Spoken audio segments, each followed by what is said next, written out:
Hello friend, good morning. GS with M K Raza online classes में आपका स्वागत है। आज हम चर्चा करेंगे श्वसन से संबंधित रोगों पर। इसके पहले दो खंडों में चर्चा की गई है श्वसन की। एक खंड में श्वसन की परिभाषा उपापचय की चर्चा की गई है और दूसरे खंड में चर्चा की गई है फेफड़ों की कि फेफड़े किस प्रकार से कार्य को संपन्न कर रहे होते हैं। तो आज हम चर्चा करेंगे श्वसन से संबंधित रोग की कौन कौन से रोग महत्वपूर्ण हैं, क्योंकि श्वसन से संबंधित रोगों के ऊपर क्वेश्चन बहुतायत में पूछा जाता है। तो देखते हैं श्वसन एवं उससे संबंधित रोग कौन से हैं। तो हेडिंग आप लिख सकते हैं, श्वसन से संबंधित रोग। तो श्वसन से संबंधित पहला रोग जो आता है उसका नाम है क्षय रोग, जिसे तपेदिक के नाम से भी जाना जाता है और इसे टीबी के नाम से भी जाना जाता है। क्षय रोग किसके द्वारा होता है? क्षय रोग जीवाणु के द्वारा होता है, बैक्टीरिया के द्वारा होता है और उस बैक्टीरिया का नाम है माइकोबैक्टीरियम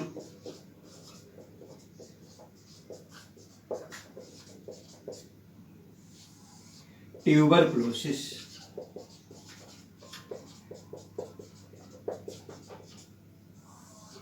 तो क्षय रोग या तपेदिक रोग किसके द्वारा होता है? जीवाणु के द्वारा होता है और उस जीवाणु का नाम है माइकोबैक्टीरियम ट्यूबरकुलोसिस। तो माइकोबैक्टीरियम ट्यूबरकुलोसिस नामक जब जीवाणु अटैक करता है तो ऐसी स्थिति में देखा जाए तो कोष्ठकाकोष्ठ वाली संरचना जो होती है वहां पर जाकर के उस भाग को प्रभावित करने का कार्य करता है। तपेदिक रोग जो है एग्जाम के दृष्टिकोण से महत्वपूर्ण भी है। महत्वपूर्ण इसलिए है क्योंकि सरकार के द्वारा इसको पूर्ण रूप से समाप्त करने का लक्ष्य रखा गया है, यानी सन 2025 तक इसको पूर्ण रूप से समाप्त कर दिया जाएगा। तो तपेदिक रोग किससे होता है? जीवाणु से होता है। और किससे संबंधित है? यह रोग जो संबंधित है वो श्वसन से संबंधित है। चलिए एक और रोग की चर्चा करते हैं जिसका नाम है अस्थमा या दमा। अस्थमा जिसे दमा के नाम से भी जाना जाता है। और आपने देखा होगा अस्थमा के रोगियों को इनकी श्वास लगातार उभर रही होती है। अस्थमा रोग जो होगा वो किससे? कवक से होता है। कवक यानी फंगस से होता है। कवक जिसे फफूंदी भी कहा जाता है, तो कवक के माध्यम से होता है और उसका नाम है एस्परजिलस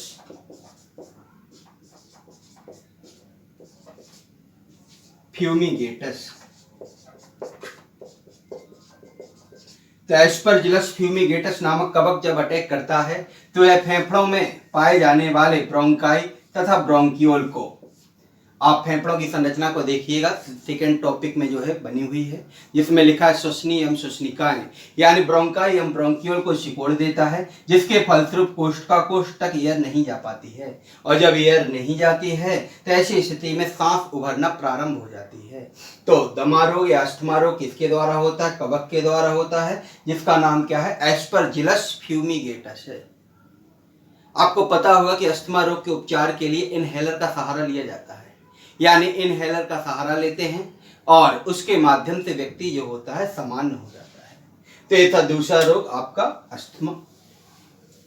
चलिए एक और रोग की चर्चा करते हैं जिसके बारे में भी आपने खूब सुना होगा, उसका नाम है निमोनिया।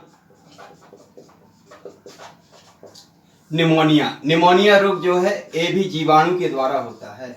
निमोनिया रोग किसके द्वारा होता है? बैक्टीरिया के द्वारा होता है, जिसका नाम है डिप्लोकोकस निमोनियल्स। तो डिप्लोकोकस निमोनियल्स नामक जीवाणु जो होता है जब अटैक करता है तो ऐसी कंडीशन में कौन सा रोग हो जाता है? निमोनिया रोग हो जाता है। और इस रोग में देखा जाए खांसी भी आती है, छींकें भी आती हैं, बलगम भी बनता है और साथ में देखा जाए बुखार भी आ रहा होता है।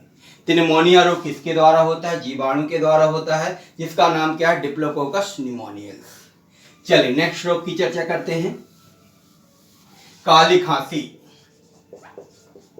काली खांसी, वूपिंग कफ। काली खांसी जिसे वूपिंग कफ भी कहा जाता है। काली खांसी जो होगा ये जीवाणु के द्वारा होता है, यानी बैक्टीरिया के द्वारा होता है और इसका नाम है हीमोफिलस पर्ट्यूसिस।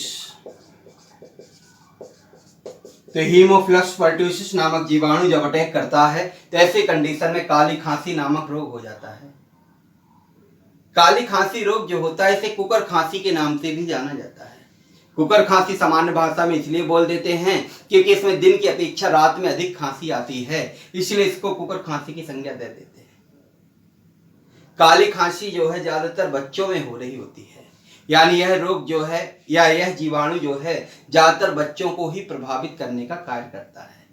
काली खांसी को भारत सरकार द्वारा प्रायोजित इंद्रधनुष प्रोग्राम के तहत शामिल किया गया है और इसको भी जड़ से समाप्त करने का प्रयास किया जा रहा है। तो काली खांसी किससे होता है? जीवाणु के द्वारा होता है, जिसका नाम क्या है? Haemophilus pertussis. इसके बाद देखा जाए तो एक क्वेश्चन पूछ लेता है, हाइपोक्सिया क्या है? हाइपोक्सिया क्या है? तो हाइपोक्सिया जो है यह ऊंचाई से डर है। हाइपोक्सिया ऊंचाई से डर।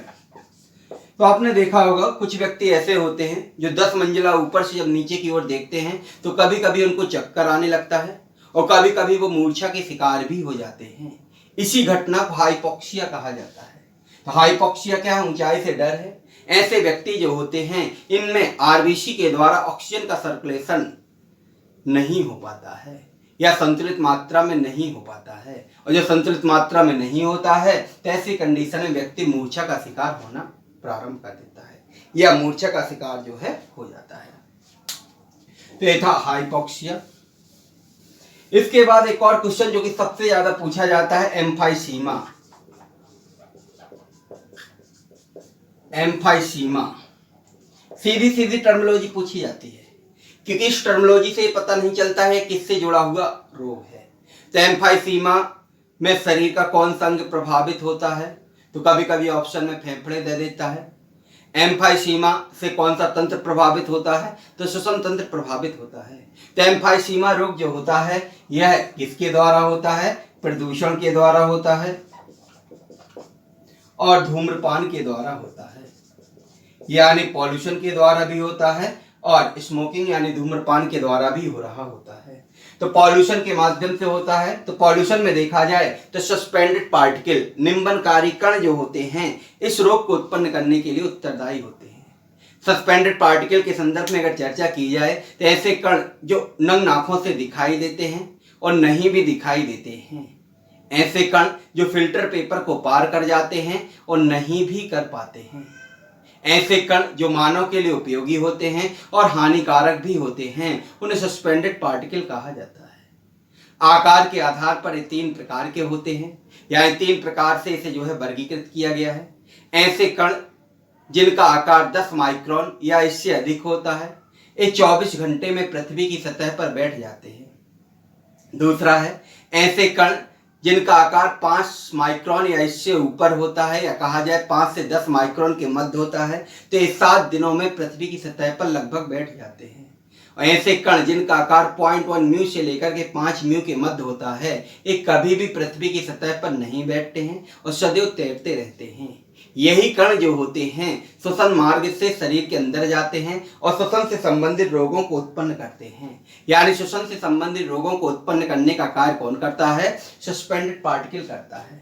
फॉर एग्जाम्पल के रूप में देखा जाए तो आपने देखा होगा कि अगर कोई मजदूर कोयले की खदान में कार्य कर रहा है तो जब कोयले को काटा जाता है, कोयले को तोड़ा जाता है, तो वहां से सस्पेंडेड पार्टिकल उत्पन्न होते हैं जो श्वसन से संबंधित रोगों को उत्पन्न करते हैं।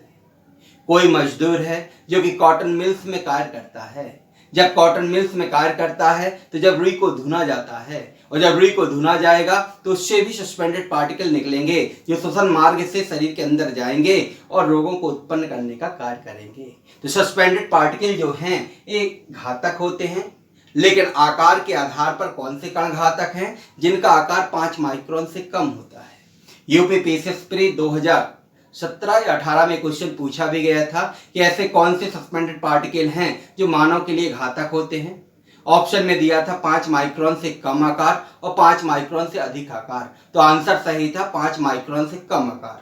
तो 5 माइक्रोन से कम आकार वाले कण जो होते हैं वो क्या होते हैं? घातक होते हैं।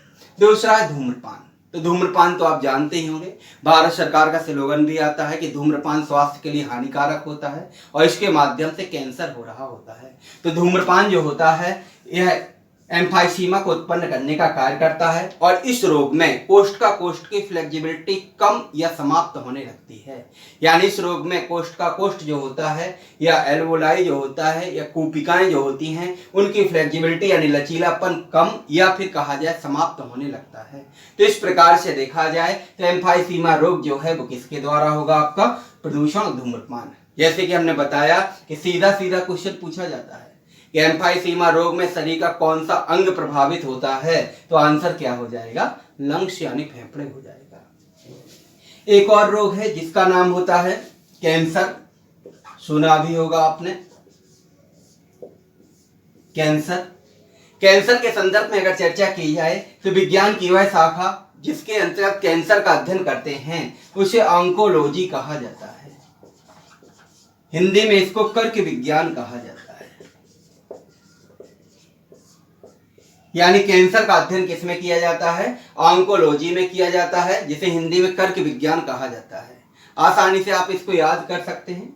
ज्योतिष में आप देखेंगे 12 राशियां होती हैं, एक राशि कर्क राशि भी होती है, उसी नाम से आप इसको आसानी से याद कर सकते हैं। कैंसर का आशय होता है कोशिका में होने वाला अनकंट्रोल्ड डिवीजन, यानी अनियंत्रित विभाजन ही कैंसर कहलाता है।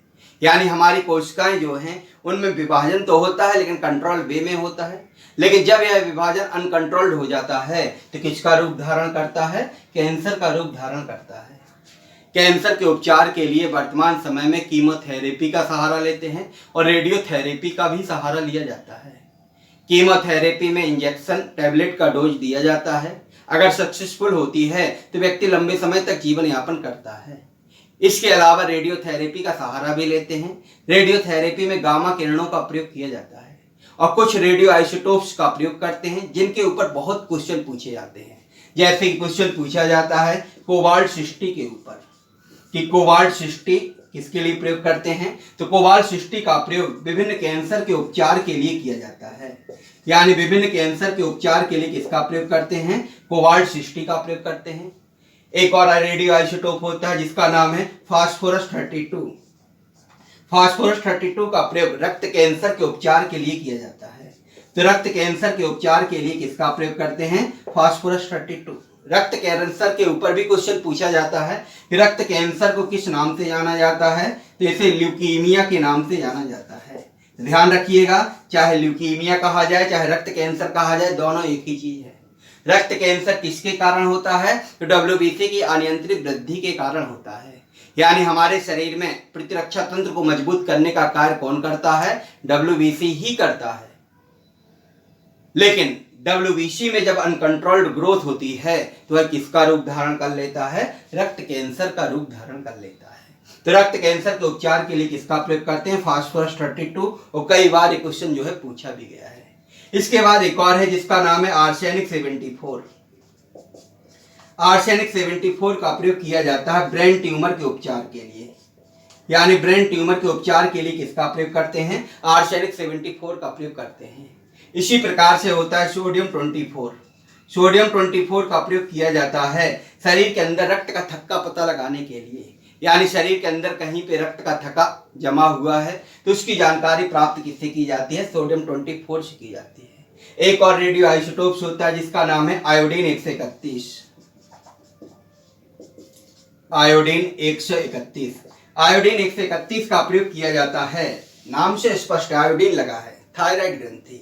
यानी थायराइड ग्रंथि के उपचार के लिए किसका प्रयोग करते हैं? आयोडीन 131। तो देखिए यहाँ पे रेडियो आइसोटोप्स के ऊपर कई बार क्वेश्चन पूछा गया है, आगे भी पूछे जा सकते हैं। संक्षिप्त में देखें, कोबाल्ट 60 का प्रयोग विभिन्न कैंसरों के उपचार के लिए, आयोडीन 131 का प्रयोग थायराइड ग्रंथि के उपचार के लिए, फास्फोरस 32 का प्रयोग रक्त कैंसर के उपचार के लिए, आर्सेनिक 74 का प्रयोग ब्रेन ट्यूमर के उपचार के लिए और सोडियम 24 का प्रयोग रक्त का थक्का पता लगाने के लिए। और भी रेडियो आइसोटोप्स है, लेकिन क्वेश्चन के दृष्टिकोण से देखा जाए तो 5 पे ही सबसे ज्यादा क्वेश्चन जो है पूछे जा रहे होते हैं। ऐसा नहीं कि रेडियो आइसोटोप्स इतने ही हैं, और भी जो है बने हुए हैं। तो कैंसर का अध्ययन किसमें करते हैं? ऑन्कोलॉजी में करते हैं। कैंसर का आशय क्या होता है? कोशिका में होने वाला अनियंत्रित विभाजन। फेफड़ा कैंसर अगर देखा जाए, फेफड़ा कैंसर, तो फेफड़ा कैंसर किसके द्वारा होता है? धूम्रपान के द्वारा होता है। धूम्रपान के द्वारा होता है, यानी जब व्यक्ति धूम्रपान करता है तो उसके माध्यम से निकोटीन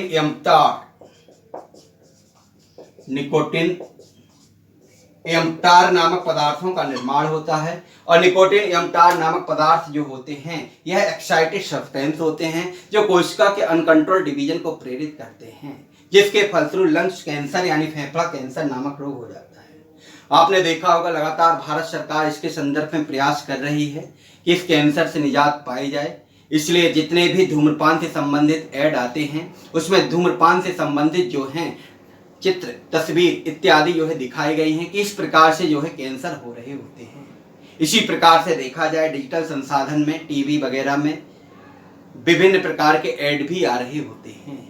और उसी ऐड में देखा जाए तो धूम्रपान का ऐड भी शामिल किया गया है कि अगर कोई मूवी प्रारंभ होती है तो लगभग 2 मिनट का ऐड दिखाना चाहिए और बीच बीच में 30 सेकंड का भी ऐड आ सकता है। तो धूम्रपान जो होता है यह शरीर के लिए घातक है, जो क्या उत्पन्न करता है? फेफड़ा कैंसर यानी लंग्स कैंसर को उत्पन्न करने का कार्य करता है। इसके अलावा देखा जाए तो सामान्य सर्दी जुकाम, नाम सुना ही होगा, कॉमन कोल्ड। सामान्य सर्दी जुकाम वायरस जनित रोग होता है जिसमें खांसी आती है, छींकें आती हैं, बलगम बन रहा होता है। नॉर्मल रोग होता है, आसानी से सही हो जाता है। अब आता है सबसे महत्वपूर्ण रोग जिसका नाम है कोरोना।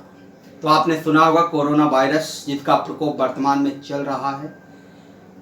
विश्व के विभिन्न देश जो हैं इस वायरस से वर्तमान में प्रभावित हैं। कोरोना वायरस जो होता है ये भी किसको प्रभावित करता है? लंग्स को प्रभावित करने का कार्य करता है। यानी यहाँ पे देखा जाए तो कोरोना वायरस जिसका अभी तक कोई वैक्सीन नहीं बना है, इसका केवल एक ही वैक्सीन है, घर पे रहिए, सुरक्षित रहिए।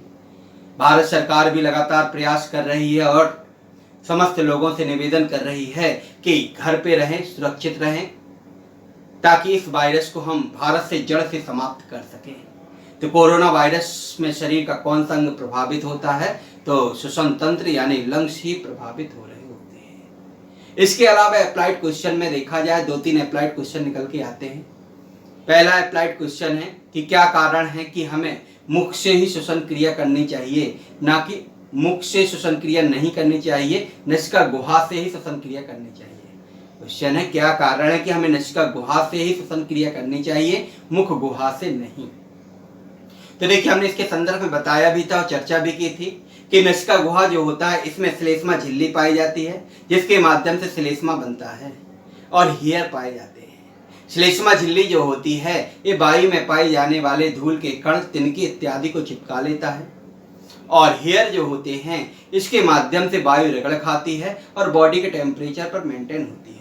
तो ये दोनों क्रियाएं नसिका गुहा में संपन्न होगी, मुख गुहा में नहीं होंगी, इसलिए हमें नसिका गुहा से ही श्वसन क्रिया करनी चाहिए।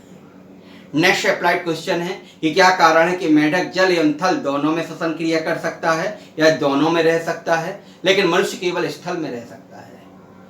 तो मनुष्य जो होता है इसमें एक ही श्वसन अंग होता है जिसका नाम होता है लंग्स, जबकि मेढक जो होता है इसमें एक से अधिक श्वसन अंग पाए जाते हैं। एक का नाम है फेफड़ा, दूसरे का नाम होता है स्किन, तीसरे का नाम है बक्कल कैविटी।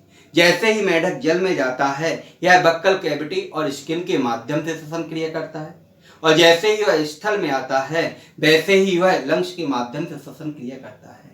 इसलिए मेढक जल थल दोनों में रह सकता है, लेकिन मनुष्य केवल स्थल में रह पाता है। इसके अलावा एक और अप्लाइड क्वेश्चन है कि क्या कारण है कि गोताखोर अपने साथ ले गए ऑक्सीजन सिलेंडर में हीलियम गैस को मिक्स करके ले जाते हैं। कई बार ये क्वेश्चन बना हुआ है। गोताखोर अपने साथ ले गए ऑक्सीजन सिलेंडर में कौन सी गैस को मिक्स करके ले जाते हैं? तो हीलियम गैस को ही मिक्स करके ले जाते हैं।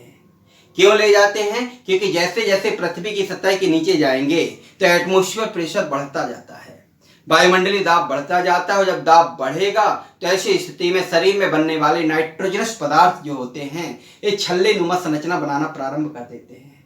और जब ये छल्ले नुमा संरचना बनते हैं तो ये हृदय के कपाट में, हृदय के वाल्व में जाके फंसते हैं, तो वहीं पे मृत्यु हो जाती है। ऐसा ना हो इसलिए गोताखोर अपने साथ ले गए ऑक्सीजन सिलेंडर में हीलियम गैस को मिक्स करके ले जाते हैं।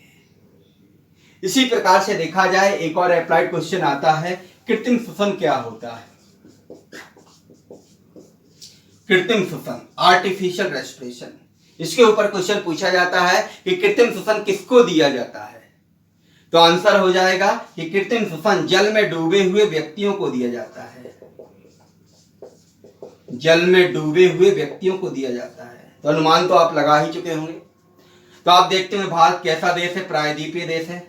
प्रायद्वीपीय देश ऐसे देश कहलाते हैं जिसके तीन ओर जल एक और स्थल होता है, उसे प्रायद्वीपीय देश कहा जाता है। जब यहाँ तीन ओर जल है और आप यहाँ पे घूमने के लिए जाते हैं और किसी कारण से डूब जाते हैं, तो जब डूब जाएंगे तो निकाला जाएगा। जब निकाला जाएगा तो माउथ टू माउथ जो होती है ईयर दी जाती है। जब मुख टू मुख ईयर दी जाती है तो 10 से 15 से 20 बार यह क्रिया संपन्न करते हैं। अब व्यक्ति को जीना होता है तो जी जाता है, अंततः उसकी मृत्यु हो जाती है। तो यहाँ पे देखा जाए तो कृत्रिम श्वसन जो दिया जाता है वो जल में डूबे हुए व्यक्तियों को दिया जाता है जो माउथ टू माउथ संपन्न होता है। इसके अलावा करंट का झटका खाए हुए व्यक्तियों को भी दिया जाता है। तो इस प्रकार से देखें तो इसके ऊपर क्वेश्चन निकल के आता है कि कृत्रिम श्वसन क्या है? जल में डूबे हुए व्यक्तियों को दिया जाता है। तो ये था आपका श्वसन और उससे संबंधित कुछ रोगों की चर्चा जो है यहाँ पे की गई है, जो कि कंपटीशन के दृष्टिकोण से बहुत ही महत्वपूर्ण है। अब इसके बाद जो चर्चा की जाएगी वो श्वसन के क्वेश्चन की चर्चा की जाएगी, जो कि आपको नेक्स्ट सेगमेंट में दिखाई देगा, नेक्स्ट खंड में जो है दिखाई देगा। तो यहाँ पे वर्तमान में जो रोग महत्वपूर्ण है वो कोरोना रोग है, इसलिए आप घर पे रहिए, सुरक्षित रहिए, सोशल डिस्टेंस का पालन करते रहिए। तो आज का टॉपिक आपको कैसा लगा कमेंट बॉक्स में कमेंट करके जरूर बताइएगा। टॉपिक को लाइक कीजिएगा, शेयर कीजिएगा और चैनल को सब्सक्राइब कीजिएगा। इसके अलावा एक और हम बात यहाँ पर कहना चाहेंगे, तो अभी हमने सेंसस से संबंधित टॉपिक जो है अपलोड किया था, जनगणना से संबंधित टॉपिक अपलोड किया था, उसकी पीडीएफ जो है आप हमारे टेलीग्राम से प्राप्त कर सकते हैं और टेलीग्राम आईडी है GS with MK रेजा।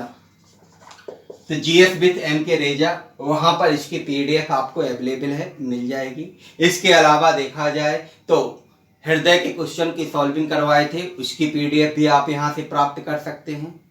रक्त समूह से संबंधित क्वेश्चन की भी सॉल्विंग करवाए थे, उसकी पीडीएफ भी आप यहाँ से प्राप्त कर सकते हैं। तो टेलीग्राम आईडी पे आप जाएंगे GS with MK रेजा, वहाँ से आप विभिन्न प्रकार की पीडीएफ जो कि वर्तमान में है और भविष्य में भी आपको इसी के माध्यम से प्राप्त होंगी। Okay, thank you.